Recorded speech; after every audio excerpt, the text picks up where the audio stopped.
Elle passait devant mon bureau tous les matins à 8h15 précise. Le bruit sec de ses talons résonnait sur le sol comme une horloge. Et moi, je ne levais jamais les yeux. Jamais. Lever les yeux, c'était espérer. Et j'avais appris très tôt que l'espoir coûtait trop cher. Je m'appelle Paul Morrison, et dans cette entreprise, je suis invisible. Je travaille comme assistant exécutif au 28e étage d'une tour de verre, en plein centre-ville. De mon bureau, je vois l'eau traverser la ville comme une lame de lumière. Les gens pensent que j'ai un poste stable, tranquille. En réalité, je suis juste celui qui règle les problèmes avant qu'ils n'existent. Silencieux, fiable, oubliable. Ma patronne, Maya Hay, a bâti cette entreprise de conseil technologique à partir de rien. Elle est brillante, précise, dangereusement intelligente. Quand elle entre dans une pièce, les conversations meurent. Les téléphones disparaissent. Les dos se redressent. Elle porte toujours des tailleurs parfaitement ajustés et un visage impénétrable. Et chaque matin, elle passe devant moi comme si je faisais partie du décor. Une plante. Une lampe. Un meuble. Moi. Pourtant, je remarque tout. La façon dont elle boit son café, juste un soupçon de crème, jamais de sucre. La manière dont elle tape 3 fois son stylo contre sa paume quand une réunion se passe mal. Le fait qu'elle reste au bureau bien après le départ de tout le monde, seule lumière allumée de l'étage. Je remarque ces choses parce que c'est mon travail. Pas parce que j'attends quoi que ce soit. Attendre, c'est dangereux. Mon père vit dans une maison de soins, à l'autre bout de la ville. Un AVC lui a volé la moitié de son corps et presque tous ses maux. L'assurance ne couvre pas tout. Les factures arrivent dans des enveloppes épaisses que j'ouvre lentement, comme si je désamorçais une bombe. Le loyer tombe chaque premier du mois. Et mon propriétaire ne croit pas aux excuses. Ce travail n'est pas un rêve. C'est une bouée de sauvetage. Je ne peux pas me permettre de le perdre parce que j'ai voulu être vu. Alors je travaille sans bruit. Je corrige les erreurs avant qu'elles explosent. Je reste tard quand il le faut. Je garde la tête baissée et la bouche fermée.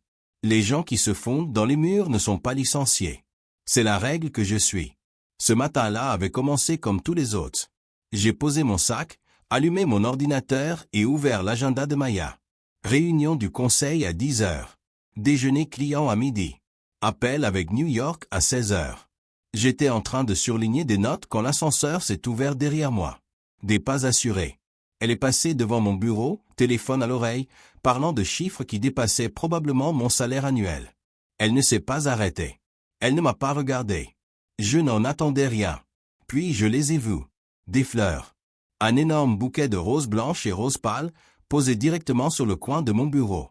Parfaitement arrangé. Cher. Frais.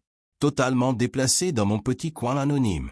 Mon cœur s'est mis à battre plus vite, non pas par joie, mais par confusion. Les fleurs n'avaient rien à faire dans ma vie. Pas ici. Pas moi. Il y avait une enveloppe glissée entre les tiges. Mon nom écrit dessus, d'une écriture nette. Avant même que je ne tende la main, quelque chose a changé dans l'air. Je l'ai senti avant de comprendre. Maya s'était arrêtée. Pour la première fois depuis que je travaillais ici, elle s'est retournée. Son regard s'est posé directement sur mon bureau. Sur les fleurs. Ses yeux se sont figés, comme si elle faisait face à une équation impossible.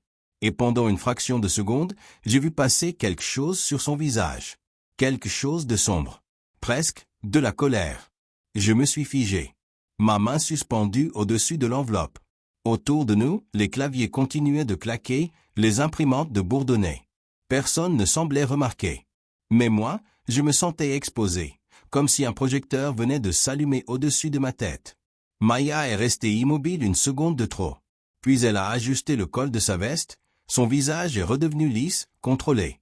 Elle s'est retournée et a rejoint son bureau. La porte s'est refermée doucement derrière elle. Ce n'est qu'à ce moment-là que j'ai respiré. Mes mains tremblaient légèrement. J'ai attrapé l'enveloppe et l'ai glissée discrètement sous mon bureau. La carte à l'intérieur ne contenait qu'une phrase.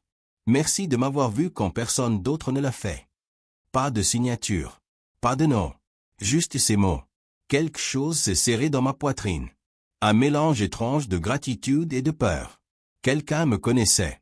Pas Paul, l'assistant. Moi. La personne réelle assise à ce bureau tous les jours. J'ai rangé la carte dans un tiroir et j'ai fixé mon écran comme si rien ne s'était passé. C'est comme ça qu'on survit ici. On ne pose pas de questions qui pourraient tout détruire. Les fleurs m'ont suivi toute la matinée. Des regards curieux. Des murmures. Rien de méchant, juste de l'intérêt. Mais l'intérêt est dangereux dans un endroit construit sur le pouvoir. J'ai continué à travailler. Dossier livré à l'heure. Appel réorganisé. Déjeuner sauté comme d'habitude. Personne ne m'a demandé de venir manger. Personne n'a parlé des fleurs. Ils n'en avaient pas besoin. Elles avaient déjà tout changé. À travers la paroi de verre, je voyais Maya debout près de la fenêtre, téléphone à la main, regard perdu sur la ville. Je me suis demandé si elle pensait à moi. Puis j'ai chassé cette pensée. Espérer, c'est trop cher. Je n'ai pas touché aux fleurs de toute la journée. Elles étaient là, éclatantes, comme une question que je n'étais pas prêt à affronter. À chaque passage, les yeux se posaient d'abord sur les roses, puis sur moi. J'ai rapetissé. Pris mes appels ailleurs. Évité les regards. Mangé tête baissée à mon bureau. Vers 15 heures, un message est apparu sur mon écran. Mon bureau. 5 minutes. De Maya. Mon estomac s'est noué. J'ai relu le message 3 fois. Avais-je fait une erreur? Raté quelque chose? Tout était parfait. Alors pourquoi avais-je l'impression d'aller à l'abattoir? Je me suis levé, carnet en main, et j'ai traversé l'open space sous des regards que je n'avais jamais sentis avant. J'ai frappé. Sa voix était calme. Trop calme. Quand je suis entré, elle m'a regardé. Vraiment regardé. Pas à travers moi. Les fleurs vous distraient-elles de votre travail? Sa voix était neutre, mais il y avait quelque chose de coupant dessous. Non, ai-je répondu. Mon travail n'en souffre pas. Elle m'a observé à long moment. Bien. Parce que quand les gens commencent à faire attention à vous, les attentes changent. Puis elle a ajouté quelque chose qui a fait basculer ma réalité. Vous travaillerez directement avec moi à partir de maintenant. Une promotion. Une vraie. Alors pourquoi avais-je l'impression qu'on venait de m'approcher d'un feu dangereux? Et toi qui regardes cette histoire, dis-moi en commentaire d'où tu regardes cette vidéo. Parfois, savoir qu'on n'est pas seul change tout. À partir de ce jour-là, plus rien n'a jamais été normal. Mon bureau a été déplacé dès le week-end suivant. Le lundi matin, en arrivant, j'ai découvert ma nouvelle place juste devant le bureau de Maya. Pas à côté. Pas plus loin. Juste assez près pour qu'elle me voie chaque fois qu'elle levait les yeux. Assez près pour que je l'entende parler à travers la vitre. Ce n'était pas un hasard. Ça ressemblait à un mouvement d'échec soigneusement calculé. J'ai posé mon sac, allumé mon ordinateur, essayé de respirer normalement. Mais être visible, c'est bruyant. Même dans le silence. Les fleurs ont continué à arriver. Pas tous les jours. Juste assez souvent pour rappeler à tout le monde qu'elles existaient. Un mardi, une seule rose blanche dans un vase étroit. Le jeudi suivant, quelques marguerites simples. Toujours tôt le matin, avant que la plupart des employés n'arrivent. Comme si quelqu'un connaissait parfaitement mon emploi du temps. Comme si quelqu'un observait. Et quelqu'un observait aussi. Maya. Son attention est devenue constante. Lourde. Impossible à ignorer. Elle m'invitait à des réunions où je n'étais jamais allé auparavant. Elle me posait des questions précises, techniques, devant des cadres supérieurs dont le salaire annuel équivalait à plusieurs années de mon loyer.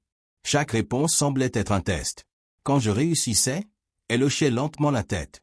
Quand j'hésitais, son regard se durcissait. Sur le papier, c'était une opportunité. Dans mon corps, ça ressemblait à une alarme qui ne s'arrêtait jamais. Un après-midi, elle m'a appelé dans son bureau pour revoir des contrats avant un appel important. Quand je suis entré, elle ne m'a pas tendu la tablette tout de suite. Elle m'a regardé, comme si elle cherchait une fissure. « Vous êtes distrait », a-t-elle dit. « Mon travail n'en souffre pas », ai-je répondu calmement. Elle a plissé légèrement les yeux. « Je n'ai pas dit que votre travail souffrait. » Le silence est devenu épais. Quand elle m'a finalement tendu la tablette, ses doigts ont effleuré les miens. Un contact bref. Trop bref. Mon cœur a trahi ma volonté. Je me suis détesté pour ça. Ce soir-là, je suis resté tard. Pas parce que c'était nécessaire. Parce que rentrer chez moi signifiait penser. À elle. À son regard. À ce que tout cela voulait dire. Vers 20 heures, elle est sortie de son bureau. Surprise de me voir encore là. Il fait froid ce soir, a-t-elle dit en retirant sa veste. Prenez-la. C'était la deuxième fois. J'ai voulu refuser. Elle n'a pas laissé le choix. Sa veste sentait son parfum. Subtil. Cher. J'ai attendu longtemps après son départ, tenant ce morceau de tissu comme une preuve que quelque chose m'échappait. Le lendemain, le livreur est arrivé pendant que Maya était à son bureau. J'étais à l'imprimante quand j'ai vu son corps se raidir derrière la vitre. Les fleurs cette fois-là étaient rose pâle. Douce. Provocante. Elle s'est approchée de mon bureau. « Quelqu'un vous apprécie vraiment », a-t-elle dit avec un sourire qui n'atteignait pas ses yeux. Puis elle est retournée dans son bureau et a fermé la porte. Pas violemment. Fermement. Pour le reste de la journée, elle ne m'a pas adressé la parole. À 16 heures, je n'en pouvais plus. J'ai frappé à sa porte. Est-ce que j'ai fait quelque chose de mal? Elle a posé son stylo. Non. Un silence. Puis la question que je redoutais. Savez-vous qui envoie ces fleurs? Non. C'était la vérité. Et je n'avais même pas essayé de le découvrir. Elle m'a observé comme si elle pesait une décision dangereuse. Asseyez-vous. Elle m'a parlé de contrôle, de discipline, de la façon dont elle avait bâti cette entreprise en ne franchissant jamais certaines lignes. Puis elle a dit quelque chose qui m'a coupé le souffle. J'ai toujours su que vous étiez exceptionnel. J'ai juste choisi de ne rien dire. Elle m'avait vu. Depuis le début. Avant que je puisse répondre, son téléphone a vibré. Le moment s'est brisé. Nous reparlerons plus tard. Je suis sorti avec le cœur battant. Quelques jours plus tard, un email est apparu dans ma boîte de réception. La réception de l'immeuble m'informait qu'un visiteur demandait à me voir. Thomas Bennett. Le nom m'a frappé comme un souvenir enfoui. 6 mois plus tôt, dans le parking. Il pleurait, assis par terre, incapable de respirer. Sa femme venait de lui annoncer le divorce. Je m'étais assis avec lui. Juste ça. Je l'avais écouté. Dans le hall, Thomas avait l'air différent. Plus fort. Plus vivant. Il a souri en me voyant. Puis il a sorti une carte. La même que celle des fleurs. Je ne voulais pas dépasser les limites, a-t-il dit doucement. Mais ce jour-là, vous m'avez traité comme si j'existais. Tout s'est éclairé. Les fleurs. Les mots. Il n'y avait rien de romantique. Juste de la gratitude pure. Quand il est parti, je me suis retourné, et je l'ai vu. Maya. Près des ascenseurs. Elle regardait tout. Nos regards se sont croisés. Son expression n'était pas de la colère, ni de la jalousie. C'était autre chose. Plus vulnérable. Je sais qui envoyait les fleurs, a-t-elle dit doucement. Je lui ai expliqué. Elle a écouté en silence. Puis elle a murmuré. C'est ça qui rend tout si difficile. Elle m'a regardé comme si, pour la première fois, elle avait peur. Et à ce moment-là, j'ai compris que les fleurs n'étaient jamais le vrai problème. Elles avaient simplement révélé ce qui avait été ignoré trop longtemps. Si cette histoire te touche, dis-le-moi en commentaire. Et surtout, d'où regardes-tu cette vidéo? Je lis vraiment vos réponses. Elle m'a demandé de la suivre dans son bureau. Pas comme une patronne. Pas devant les autres. Sa voix était basse, presque prudente, comme si elle avait peur que quelqu'un entende ce qui ne devait plus être gardé sous silence. Quand la porte s'est refermée derrière nous, le bruit de la ville s'est éteint. Il ne restait que nous deux. Elle ne s'est pas assise derrière son bureau. C'était déjà un signe. Maya s'est placée près de la fenêtre, les bras croisés, regardant les immeubles qui s'étendaient jusqu'à l'eau. Pour la première fois depuis que je la connaissais, elle semblait petite, fatiguée, humaine. « J'ai besoin de te demander quelque chose », a-t-elle dit. Et cette fois, pas en tant que ta patronne. Mon cœur battait si fort que j'avais l'impression qu'elle pouvait l'entendre. Je n'ai rien dit. J'ai attendu. Elle s'est tournée vers moi. Son regard n'était plus calculateur. Il était ouvert. Fragile. Veux-tu être vu par moi, d'une manière qui ne pourra pas être annulée? La question est tombée entre nous comme un poids. J'ai pris une inspiration lente. Maya, ai-je dit, utilisant son prénom pour la première fois sans trembler. Tu m'as vu ces dernières semaines. Mais pas de la façon qui compte vraiment. Elle a fermé les yeux une seconde, comme si mes mots faisaient mal. Je sais, a-t-elle murmuré. Et c'est ce que j'essaie de réparer. Je l'ai regardée autrement. Plus comme la femme la plus puissante de cet étage, mais comme quelqu'un qui se tenait enfin sans armure. J'ai besoin d'être clair, ai-je poursuivi. Je ne resterai pas parce que tu as peur de me perdre. Et je ne resterai pas non plus là où je redeviens invisible dès que l'attention disparaît. Elle a hoché la tête sans hésiter. C'est juste. Un silence honnête s'est installé. Puis elle a dit quelque chose que je n'aurais jamais imaginé entendre. Je vais me retirer de la supervision directe. Les ressources humaines vont modifier la structure. Si tu restes, ce sera sur un pied d'égalité. Si tu pars, je respecterai ton choix. Elle était prête à lâcher le contrôle. Avant même de me demander quoi que ce soit. À ce moment-là, quelque chose s'est desserré en moi. C'est la première fois, ai-je dit doucement, que je me sens vraiment vu. Elle a expiré lentement, comme si elle retenait son souffle depuis des années. Les jours suivants ont été étrangement calmes. Un email discret des ressources humaines annonçait une réorganisation interne. Rien de spectaculaire. Pour les autres, ce n'était qu'un ajustement administratif. Pour nous, c'était la liberté. Le matin suivant, Maya ne s'est pas contentée de passer devant mon bureau. Elle s'est arrêtée. « Bonjour, Paul. » Je l'ai regardé sans détour. « Bonjour. » 2 personnes. Plus de masques. Au travail, tout est resté professionnel. Mes idées étaient écoutées pour ce qu'elles valaient. Quand je n'étais pas d'accord, on m'écoutait. Pas de favoritisme. Pas de privilèges cachés. Juste du respect. En dehors du bureau, nous avons appris à nous connaître lentement. Des dîners simples. Des promenades au bord de l'eau, le vent froid nous rappelant que nous étions bien réels. Elle m'a parlé de ses débuts, de la peur constante de tout perdre. Je lui ai parlé de mon père, de la promesse silencieuse que je m'étais faite de ne jamais échouer. Un soir, elle s'est arrêtée en marchant. J'ai cru toute ma vie que le contrôle me protégeait, a-t-elle dit. Mais te voir être vue par quelqu'un d'autre m'a montré ce que je risquais vraiment. Pas l'échec. La solitude. Je l'ai regardée. Être vue n'est pas une récompense, ai-je répondu. C'est une responsabilité. Elle a souri. Un vrai sourire. Le lendemain matin, en arrivant au bureau, j'ai trouvé un petit vase sur mon bureau. Une seule rose blanche. Pas livrée. Pas anonyme. Maya se tenait près de son bureau, m'observant. Elle n'a rien dit. Elle n'avait pas besoin. Je me suis assis. J'ai posé la rose près de mon clavier. Autour de nous, la vie continuait. Les gens passaient avec leur café. Les téléphones sonnaient. Les claviers claquaient. Personne n'a remarqué qu'un voyage venait de se terminer.